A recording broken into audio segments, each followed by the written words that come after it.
Oh boy, do I have something special for you. A sugarcane farm in the form of a cake. On the inside, of course, you have a lot of storage room, and also it's all automated.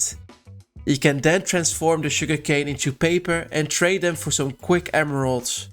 Of course, decorating it is quite expensive, so those are the items you'll need just for the farm.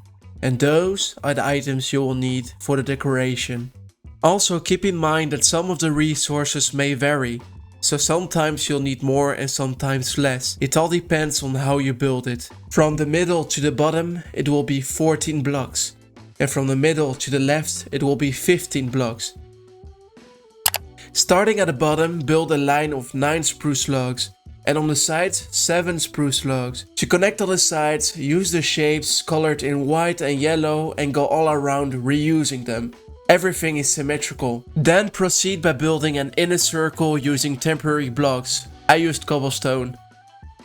You can then remove those blocks and put some random stairs. The sides should be polished andesite stairs.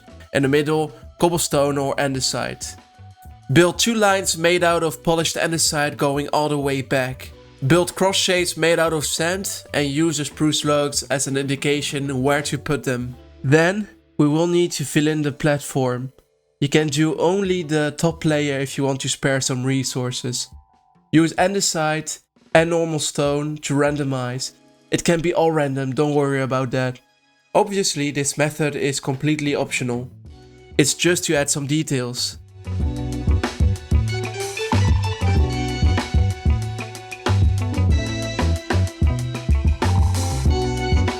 You can then do exactly the same in the middle, but instead of stone, use cobblestone. Then fill in the holes with water, put some sugarcane, the front 2 will be 1 high and the ones after 2 high. Put strings on top of them to stop the growth. Starting from this block, count 8 blocks and on the 9th block, put 2 spruce logs. Okay, so this part goes quite fast. If it's going too fast for you, you can always slow down the video. Pause or go back to the point you last left off. The blocks I use here don't have to be cobblestone. You can use other materials if it's easier for you. But I thought that cobblestone was one of the resources that were easier to gather.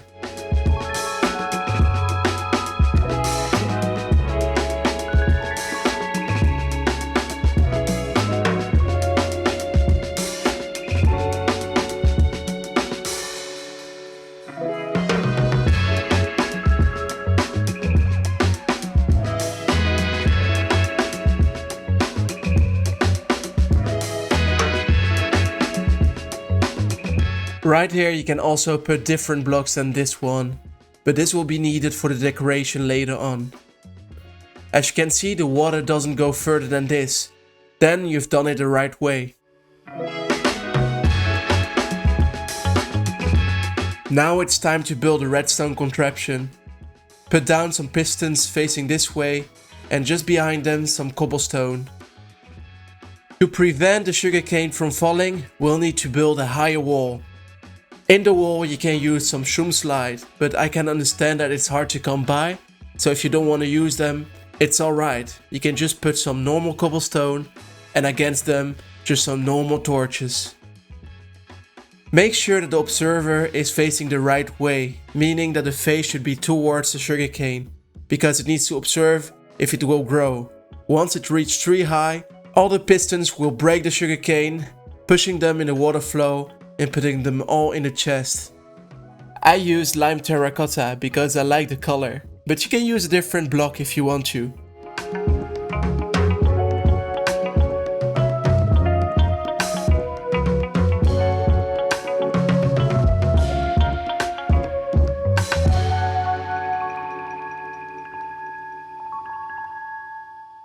Once again, I use some colored glass because I want to see what's going on inside the farm. But if you don't want that, use cobblestone instead.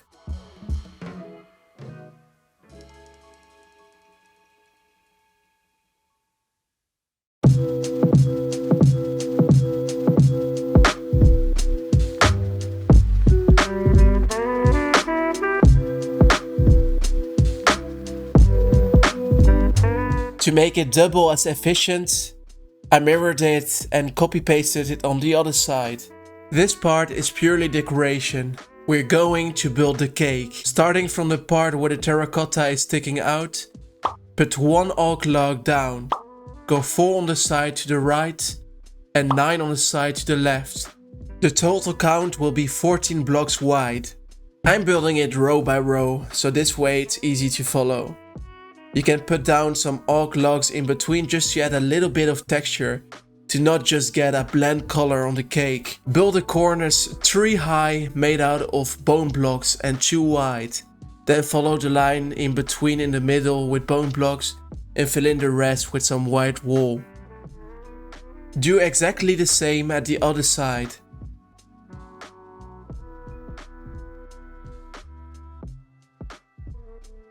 Now that we have both sides, it's easier to build the front. So do exactly the same design, but it will be 1 wider, meaning that the front 3 blocks will be 3 wide. Leave a gap of 3 by 3 for the door and put some upside down spruce stairs and some trapdoors just to make it a little bit rounder.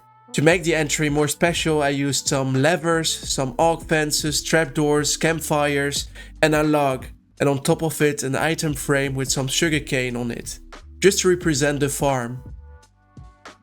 The back will be the same as the front, but not leaving that big gap in the middle, so we're gonna fill that with some logs and some spruce planks. Going to the top, we're gonna add another layer of bone blocks. In the middle, it's kinda hard to count the blocks all the time, so I added a grid to make it simpler for you. So use this one as a guide to put the blocks at the right place.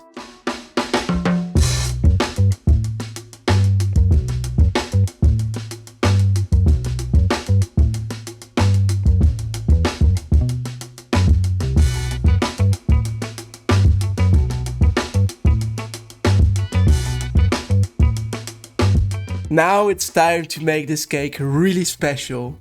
To make the cherries pop out, I used some crimson slabs and some red concrete for the candles. Some of them are 3 high and some of them are 2 high. This part is really random. We're gonna add a lot of snow and just spam it everywhere. It doesn't matter if it's 3 layers, 2 layers, 5 layers, as long as the elevation is kinda different everywhere. This way we won't make the cake square and flat.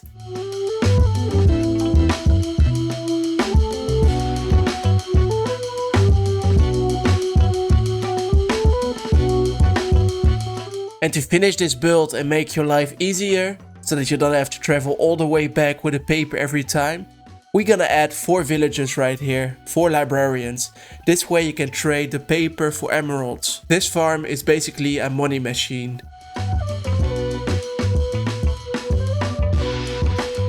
Do exactly the same at the other side. And after that, how you get the villagers inside is up to you. You can do that with some boats or with some rails and minecarts, or just lure them in. But that last one is kinda hard to do and most of the time they don't listen, so I consider doing the one with the rails. And there you go. You got your cake, aka Sugarcane Farm, aka Emerald Farm. And I hope you'll enjoy it for the rest of your Minecraft days.